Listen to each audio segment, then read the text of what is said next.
Okay, guys, welcome back to part 3. Thanks for watching. Thanks for listening.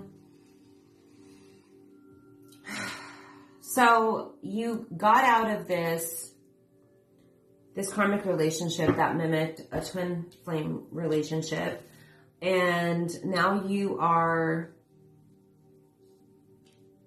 healing, you're working on your self-worth, and you have this new beautiful soulmate, King of Cups. Could be a water sign or heavy water in their chart, or just a really loving person, very emotionally connected person, a good person, empathetic. You're working on yourself. You're like, it's like chipping away, like hammering away, at healing. You're rebuilding yourself. Like, you're rebuilding yourself without this person. So if you've ever been in a trauma bond, or even if whoever I'm speaking to, you obviously were.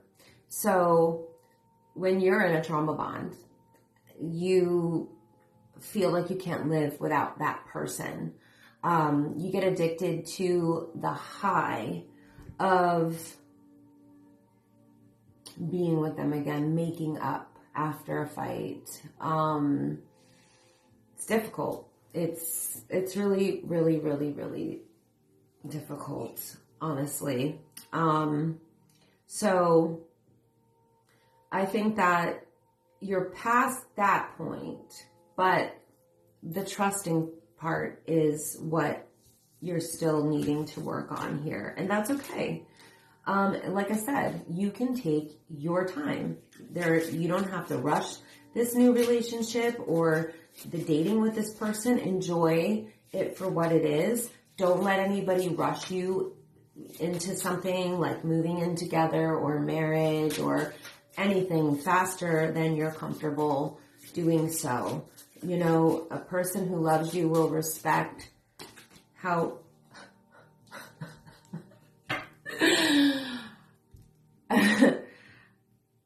I'm speechless.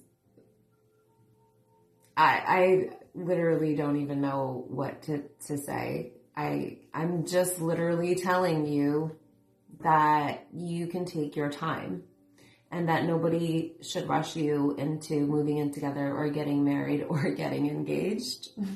It's here. So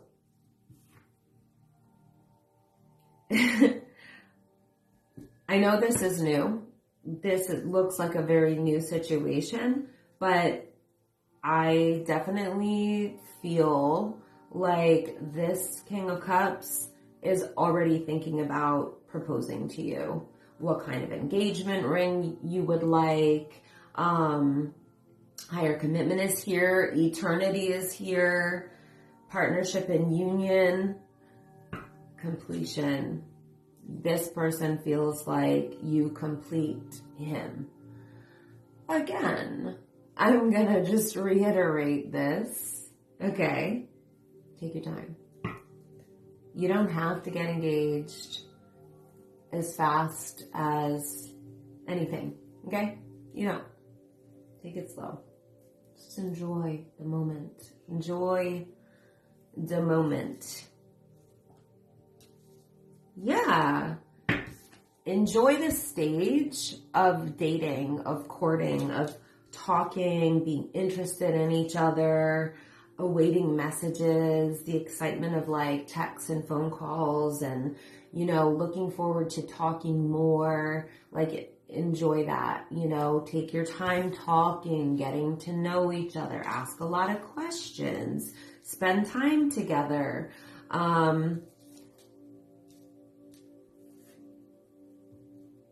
Spend time together on dates where you can see a person face to face, feel their energy, and, get to know them on that really, really deep level. Think about things like what your expectations are in a relationship and and ask them what their his ex or her, could be some masculine energy, okay? What their expectations are in a relationship. Also, think about attachment styles. You know, attachment styles are something that it's so important in relationships, and it's not talked about, in my opinion, nearly enough. You have like anxiously attached, you have anxious avoidant, you have securely attached, you have, there's so many, not so many, there's a bunch of different attachment styles. Then there's love languages on top of that, which is something different.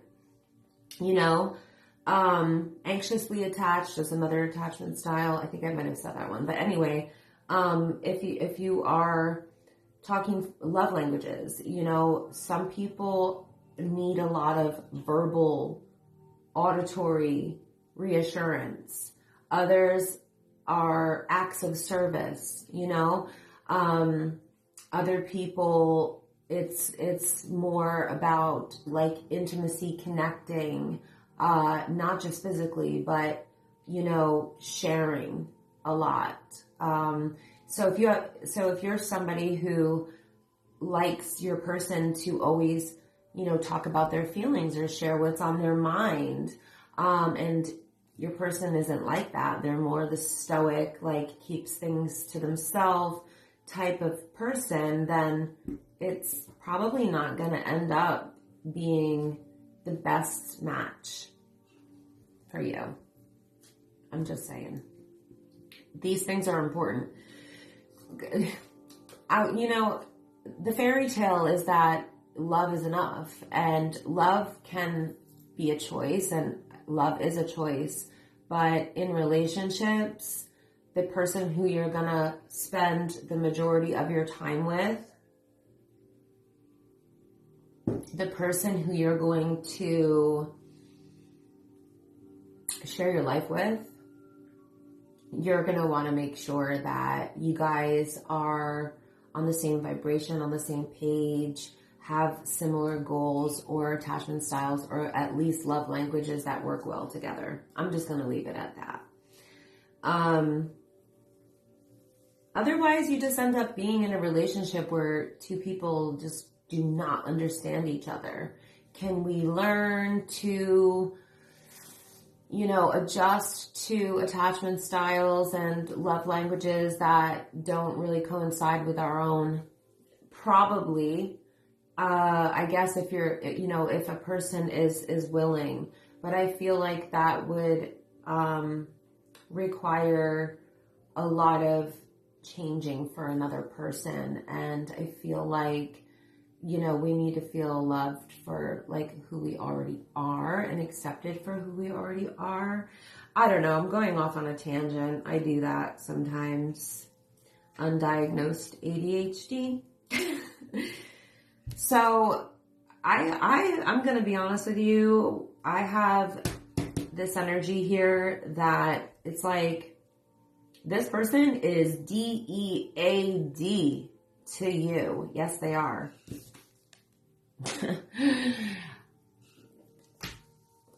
I feel like you are that done with the ex, which good, because if you know it's not for you, it's not for you. Move on. So as painful as it may have been to walk away, especially with the trauma bond and all that at play, you still did that, and you liberated yourself, and it felt like a tragic ending, and it made it, it could have been for you, you know, but you're now reborn, and you're in the midst of transition, and you're having a brand new beginning with this beautiful King of Cups energy. And high-level soulmate relationships are absolutely beautiful. They come with so much support and love and compassion and kindness and consideration for you. It doesn't have all the craziness of the karmic relationship for sure, and definitely is not as difficult as the twin flame journey. It's just like a lot of emotional support